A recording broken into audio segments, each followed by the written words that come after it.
Harga 3 juta lebih tipis, layar bening, bezel minimalis. Jangan beli dulu sebelum nonton sampai habis. Balik lagi bersama Bang Tekno, semoga kamu selalu sehat dan banyak rezeki. Yang saya pegang ini Redmi Note 13 5G. Harganya cuma 3 juta lebih tipis. Tapi mending kamu cek aja ya link di deskripsi video, kali aja kamu dapat harga yang lagi promo. Dan yang pasti ya di kelas harga 3 juta tipis, ini tuh performanya mirip kayak HP-HP kelas harga 2 jutaan yang pakai Helio G99. Iya, Redmi Note 13 5G ini pakai prosesor Dimensity 6080 yang kalau secara performa mirip, beda tipis banget dibandingkan dengan Helio G99 ya. Dan HP ini juga memorinya 8GB RAM dengan tambahan virtual memory hingga 8GB virtual RAM. Untuk storage internalnya sendiri udah 256GB UFS 2.2. Jadinya pasti cukup ya. Tapi kalau misalkan nggak cukup, bisa kalau kita tambah pakai microSD. Tapi kalau pakai microSD nggak bisa dual SIM karena slot kartunya masih hybrid. Udah kayak pemilu, kita mesti pilih mau yang dual SIM atau yang single SIM plus microSD. Tapi yang pasti ya, kalau buat main game ini udah enak lancar. Udah nyaman banget dipakai buat main game-game populer. Buat main Candy Crush aja tuh nggak ada crash, nggak ada bug sama sekali ya. Lancar banget. Ya kalau buat main game Mobile Legends ini HP udah bisa ya buka settingan grafis ultra. Tapi frame rate-nya masih di high. Dan selama main game ini saya merasa performanya stabil sih. Udah aman lancar untuk push rank pakai Redmi Note 13 5G ini. Kalau buat main game PUBG Mobile sendiri, ini HP grafisnya baru bisa di Smooth Ultra, Balance Ultra, dan SD High. Jadi saya mainnya di Balance Ultra supaya dapat frame rate maksimal dengan grafis yang lebih baik. Dan kayak kamu lihat nih, buat main ini enak lancar. Gampang banget menangin chicken dinner. Ya overall ya, secara performa itu mirip banget sama HP kelas harga 2 jutaan atau bahkan 1 jutaan yang pakai Helio G99 dengan 8GB RAM. Bedanya ini udah bisa 5G. Kalau yang 2 jutaan itu enggak, kayak Poco M6 Pro, itu kan masih 4G aja. Kalau ini udah bisa 5G. Oh ya, buat yang belum lihat video unboxingnya, dengan harga 3 juta tipis, kalau kamu beli dalam kotaknya udah dapat softcase hitam ya, dan juga dapat charger 33 watt, nggak pelit aksesoris kalau Xiaomi. Dan kalau dari segi desain, HP ini tuh tampil minimalis dengan bodi yang berasa tipis. HP yang saya punya ini warna putih ya, ada juga warna pilihan hitamnya. Untuk warna putihnya ini, cover belakangnya didesain glossy dengan corak seperti permukaan es. Untuk bagian kameranya juga punya desain yang simple. Saya suka sih sama desain klasik gini. Untuk frame bodinya flat datar, jadi HP ini tuh berasa kotak ya di genggaman. Di sisi kanan ada tombol power yang jadi satu sama sensor sidik jari. Kayak HP 2 jutaan kan sidik jarinya. Di sisi bawah ada mic utama, port charger, dan grill speaker. Sementara di sisi atas ada port audio, mic sekunder, dan infrared blaster. Artinya HP ini punya fitur remote universal ya. Walaupun desain belakangnya kelihatan klasik, kelihatan minimalis classy, tapi desain depannya ini nggak klasik dong. Desain depannya udah pakai layar pansol dengan bezel yang tipis minimalis. Keren banget ya. Dan kualitas layarnya juga udah asik banget tentunya. Karena layarnya ini udah pakai panel AMOLED dengan ukuran layar 6,67 inch Full HD+. Punya warna DCI P3 Game Mode dan juga udah smooth banget dengan 120 Hz refresh rate. Udah gitu tahan goresan dengan perlindungan Gorilla Glass 5. Kalau di dalam ruangan ini beneran loh berasa kayak layar flagship. Warnanya vivid, vibrant, dan jernih dilihat dari berbagai sisi. Untuk respon layar, udah bisa mengenali hingga 10 sentuhan secara bersamaan. Terus performa responsnya juga lancar ya, tanpa delay dan presisi nggak ada ghost touch sama sekali selama main game ataupun penggunaan harian. Kalau untuk urusan audio, HP ini tuh punya dua teknologi yang bisa kamu pilih, mode Dolby Atmos atau Mi Sound teknologi. Pilih aja yang mana menurut kamu cocok sama selera kamu. Kalau untuk suara speaker HP langsung, ini sedih sih, speakernya masih single, jomblo, mono sendirian. Untung aja kualitas suaranya berasa kencang powerful. Udah cukup bagus dan detail walaupun di volume maksimal.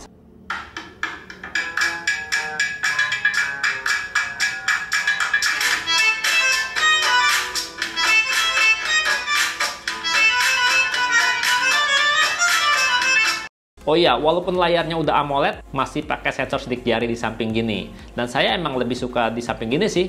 Lebih gampang jangkaunya, lebih natural lokasinya. Iya, tapi berasa jadi kurang indah aja ya. Kurang kelihatan canggih gitu. Untuk sensor dasar lain udah komplit ya. Udah punya sensor NFC yang bisa multifungsi, bisa top up e-money, bisa juga untuk kartu akses buat buka kunci pintu smart door. Sensor cahaya untuk kecerahan layar otomatis, lancar dan responsif kerjanya. Sensor magnetik untuk kompas juga ada. Dan sensor gyroscope-nya udah hardware, udah berasa responsif buat main game. Nah, kalau urusan baterai, ini standar sih. Kapasitasnya masih 5000 mAh aja. Tapi udah termasuk cukup awet ya, bisa tahan seharian kalau untuk pemakaian normal hingga sedang. Ngecharge-nya juga standar, baru 33 watt, sesuai kelas harganya lah. Yang kalau ngecas 30 menit keisi 34%, sejam keisi 63%, dan setelah 90 menit terisi 93%. Standar kan, kayak HP kelas harga 2-3 jutaan. Sementara untuk urusan kamera, HP ini tuh punya kamera utama yang udah gede banget ya resolusinya. Kamera utamanya tuh 108 megapiksel dengan aperture f1.8. Stabilisasinya masih elektrik ya, dengan kamera ultrawide 8 megapiksel dan kamera makro 2 megapiksel. Sementara untuk foto selfie ada kamera 16 megapiksel yang belum ada LED flashnya. Kalau mau lihat fitur-fitur kameranya, kita langsung lihat aja UI kameranya. Nah, di sini kita bisa lihat ya, pada saat pertama kali dibuka, paling atas ini ada mode HDR. Di sini bisa kita matiin atau nyalain. Terus ada tanda panah, kalau dibuka gini akan muncul settingan flash, aspek ratio, HDR, grid lines. Ini grid lines selalu saya nyalain ya buat komposisi. Terus ada AI kamera, ada makro, timer, voice shutter, tilt shift, time burst, dan juga watermark. Dimana watermarknya dia cuma bisa hidupin, matiin aja, nggak bisa diubah-ubah. Terus juga di sini ada Google Lens dan juga ada pintasan buat LED flash ya. Dan di pojok kanan bawah sini ada pintasan untuk membuka filter dan juga mode beautify. Ini mode beautify-nya saya matiin tuh, dipojokin. Nah, terus ada angka 0,6 ya, yang artinya ini akan berubah jadi kamera ultra wide. Terus 1 kali, ini standar, dan ini 2 kali digital zoom dan 3 kali digital zoom. Terus kalau lihat mode-modenya paling bawah sini ada mode dokumen untuk scan-scan dokumen gitu ya. Terus ada mode 108 megapiksel. Ada mode perekaman video, di mana perekaman videonya ini udah lumayan stabil ya. Nanti kita lihat hasilnya sama-sama. Dan perekaman videonya ini tuh maksimal cuma di Full HD 30 fps baik kamera depan maupun kamera belakang. Terus ada mode foto, ada mode portrait, di mana mode portraitnya ini bisa kita atur ya. Untuk efek bokehnya itu bisa sampai paling kuat tuh di artificial f1.0. Terus ada mode malam, dan kalau kita pilih more di sini ada mode pro, di mana mode pro-nya kita bisa ultra wide dan juga mode normal. Terus ada pengaturan white balance, pengaturan autofocus, pengaturan shutter speed, ISO, dan juga EV. Nah, di sini juga kita bisa kasih filter juga. Kalau kita pilih more lagi ada short video, ada panorama, slow motion, dan juga time lapse. Dan edit ini untuk ngatur-ngatur peletakan mode-modenya ya. Komplit kan? Untuk hasil foto-fotonya, kalau HP Xiaomi mah pasti lebih baik dari Poco ya di kelas harga setara untuk kameranya. Lihat aja nih, detailnya dapet, terus saturasi warnanya juga bagus, dan dynamic range-nya juga luas banget. Jadinya kalau kita foto-foto dengan kondisi backlight yang kuat gitu ya, kita bisa tetap dapat detail dengan sangat baik. Untuk kelas harga 3 juta lebih dikit, kualitas foto-fotonya ini saya akuin bagus. Untuk mode autonya ya.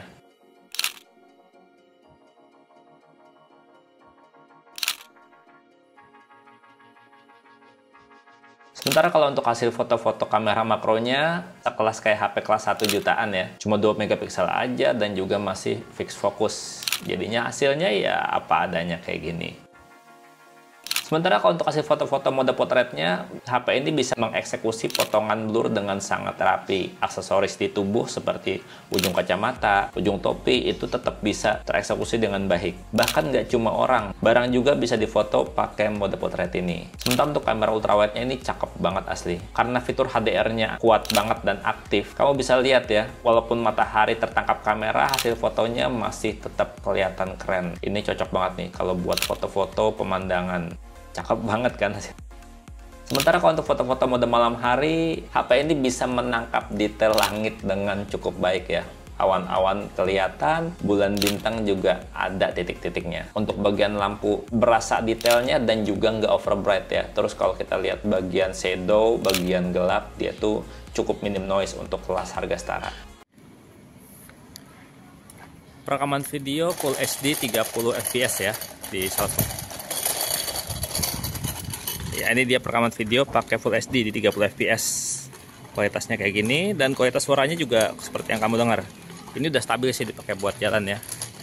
Udah nyaman banget kalau dipakai buat bikin konten. Ya cuma dia nggak bisa di 4K, nggak bisa di 2K, nggak bisa Full HD 60 fps. Udah ini segini mentok aja.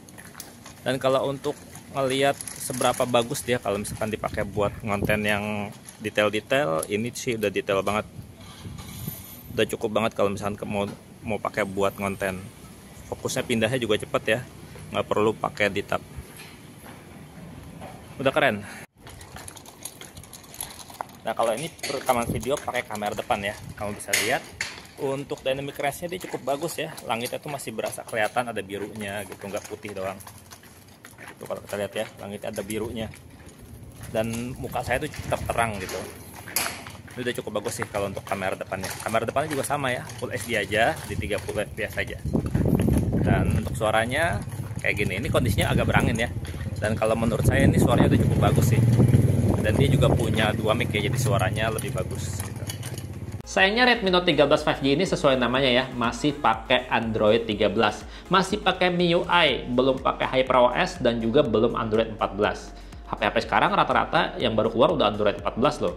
Tapi untungnya ya, Xiaomi janji akan ngasih update ke HyperOS yang lebih banyak fitur. Terus juga bakalan dapat update 2 kali Android. Artinya maksimal mentok di Android 15 nantinya. Untuk fitur MIUI banyak banget sih. Termasuk masih disediain theme store bawaan. Kalau buat kita yang mau ganti-ganti tema, wallpaper, termasuk pilihan font tulisan, banyak banget pilihannya. Dan jangan khawatir ya, bisa ganti gaya tanpa bayar karena pilihan gratisannya juga banyak banget. Tinggal pilih aja sesuai selera. Masih ada juga FM radio analog yang butuh banget earphone kabel sebagai penangkap sinyalnya. Masih disediain fitur Mi Remote ya untuk mengendalikan TV, AC, dan perangkat elektronik lain yang pakai remote infrared. Kalau kita ke menu setting, terus pilih additional setting, di situ ada fitur second space yang bisa nyimpen rahasia tergelap kamu. Dan karena HP ini layarnya udah AMOLED, jadi HP ini tuh punya fitur AOD, Always On Display, yang nggak beneran always on ya. Cuma bisa 10 detik doang untuk munculin notif aplikasi, jam, dan sisa baterai saat HP terkunci layarnya. Dan yang bikin saya kagum dari HP-nya Xiaomi adalah fitur dual app-nya. Selain Xiaomi dan Poco, nggak ada yang bisa kayak gini. Fitur dual app-nya tuh bisa gandain hampir semua aplikasi, termasuk aplikasi game. Jadi kita bisa mainkan 2 akun di game yang sama tanpa perlu repot login atau logout lagi. Tapi gantian ya main gamenya.